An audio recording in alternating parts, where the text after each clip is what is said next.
Of this counter-explanation to NASA's ice crystal theory by Dr. Jack Kasher of Nebraska State University. At least 5 proofs that the objects were not ice particles, therefore spacecraft, and they were either extraterrestrial or terrestrial. Obviously, that's the dichotomy that While many still remain unconvinced that the STS-48 footage captured intelligently controlled spacecraft in mid-flight, it was the catalyst that would persuade both UFO researchers and amateur astronomers alike to pay much closer attention to space shuttle missions in the future.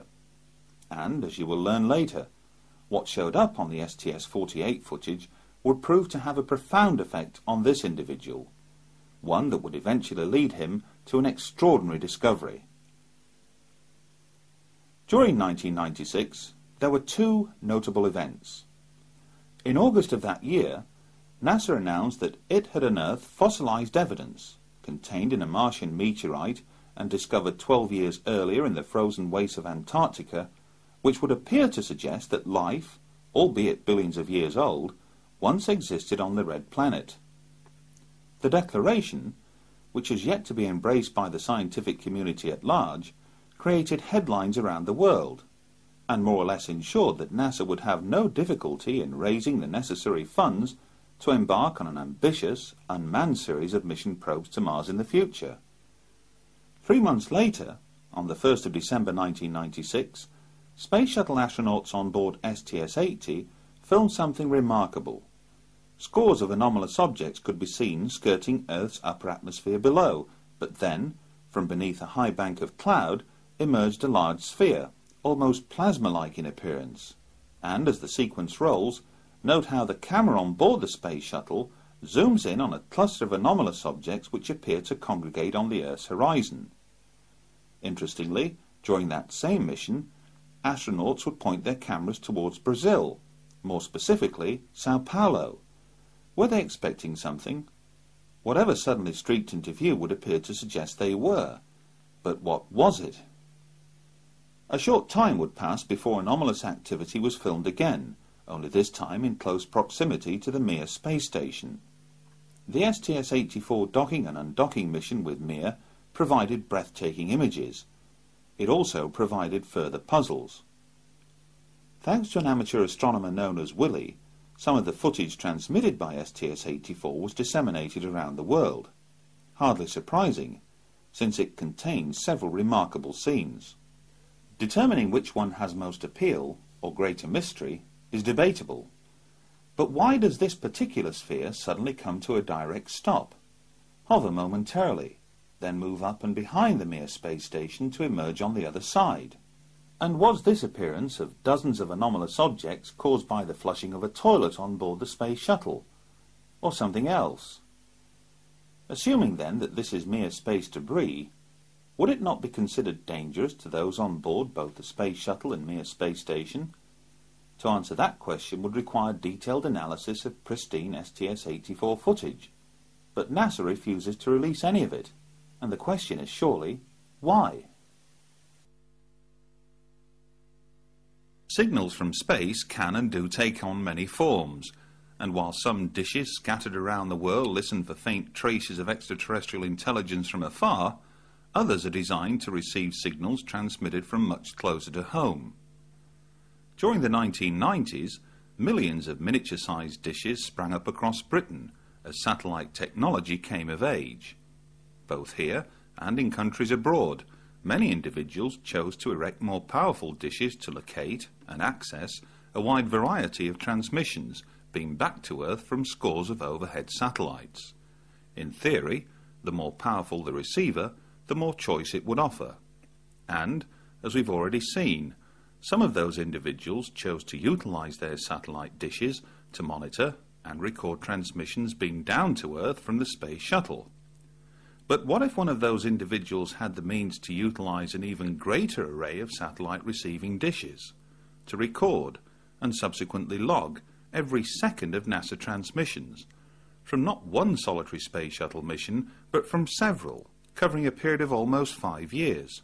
What then? That incredible scenario first came to light late one evening in the summer of 1999, when Graham Birdsall, editor of UFO magazine in Britain, took a call on his mobile phone. The caller was Martin Stubbs, a cable TV station manager from Vancouver in Canada. For the next 45 minutes, Graham listened intently as Martin proceeded to recount an extraordinary story in which he claimed to have accessed NASA's downlink transmissions originating from numerous space shuttle missions that stretched back over a period of several years. And, amidst all of this carefully logged footage that amounted to over 2,500 hours, Martin further claimed to have stumbled across something equally extraordinary, palpable evidence for the reality of not one, but two extraterrestrial life forms. In order to fully verify these and other equally amazing claims, Russell Callahan was dispatched to Vancouver last August to meet up with Martin in person. Joining him would be Brian Borshoff, project director of the Phenomena exhibition, who flew in especially from Australia. After spending an entire week in the company of Martin, engaged in, for the most part, viewing countless hours of NASA footage, the staggering implications of what he'd uncovered soon became apparent. For although Martin had come across countless further examples of mysterious sphere-like activity, his trained eye as an experienced TV editor had picked out something else, something that he would find compelling, something that others would later find amazing. At the conclusion of their visit to Vancouver, a tri-party agreement was reached, one that would ensure worldwide public disclosure through methods and means that would soon become apparent in the weeks and months to follow. But why, on the strength of one phone call, did Russell Callahan and Brian Borshoff travel thousands of miles to touch base with Martin Stubbs in the first place? Call it intuition, call it good luck, call it what you will, but on hearing Martin relate his extraordinary story, he sent out a signal far more powerful than that generated by any satellite. And what better means to demonstrate the point than by having Martin recount that story in his own words?